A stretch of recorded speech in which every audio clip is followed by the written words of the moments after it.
আসসালামু আলাইকুম ওয়া রাহমাতুল্লাহি ওয়া বারাকাতুহু। আমরা নামাজে যে তাশাহুদ করি, আত-তাহিয়াতু করি, এই তাশাহুদ বা আত-তাহিয়াতু নিয়ে সুন্দর একটা কাহিনী আছে, মিষ্টি একটা কাহিনী। আমরা জানি নবী করিম সাল্লাল্লাহু আলাইহি ওয়াসাল্লাম মিরাজ করেছেন।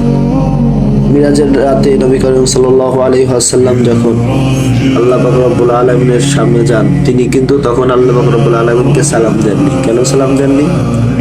কারণ আল্লাহ পাক রব্বুল আলামিন আমাদের উপর শান্তি বর্ষণ করেন, তার উপর আবার কে শান্তি বর্ষণ করবে? আল্লাহ পাক রব্বুল আলামিনই মহান। এই জন্য নবী করিম সাল্লাল্লাহু আলাইহি ওয়াসাল্লাম যখন তার সামনে যান, তখন নবী করিম সাল্লাল্লাহু আলাইহি ওয়াসাল্লাম প্রথমেই বললেন, আত-তাহিয়াতু লিল্লাহি ওয়াস-সালাওয়াতু ওয়াত-তাইয়্যিবাত। অর্থ হলো, সমস্ত প্রশংসা এবং সমস্ত গুণবালির মালিক তুমি আল্লাহ। আল্লাহ পাক রব্বুল আলামিন নবী করিম সাল্লাল্লাহু আলাইহি ওয়াসাল্লামের এই কথা শুনে বললেন, আসসালামু আলাইকা আইয়ুহান নাবিয়্যু ওয়া রাহমাতুল্লাহি ওয়া বারাকাতুহু। হে আমার সুপরিচিত নবী, সমস্ত শান্তি বর্ষণ হোক আপনার উপর। নবী করিম সাল্লাল্লাহু আলাইহি ওয়াসাল্লাম এই কথা শুনে সঙ্গে সঙ্গে বললেন, আসসালামু আলাইনা ওয়া আলা ইবাদিল্লাহিস সালিহিন।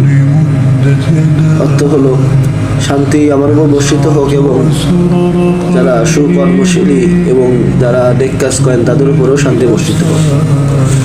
নবী করিম সাল্লাল্লাহু আলাইহি ওয়াসাল্লাম এবং আল্লাহ পাক রব্বুল আলামিনের এই কথাগুলো যখন শুনে উপস্থিত ফেরেশতাগণ সঙ্গে সঙ্গে বললেন, আশহাদু আল্লা ইলাহা ইল্লাল্লাহ ওয়া আশহাদু আন্না মুহাম্মাদান আবদুহু ওয়া রাসূলুহু।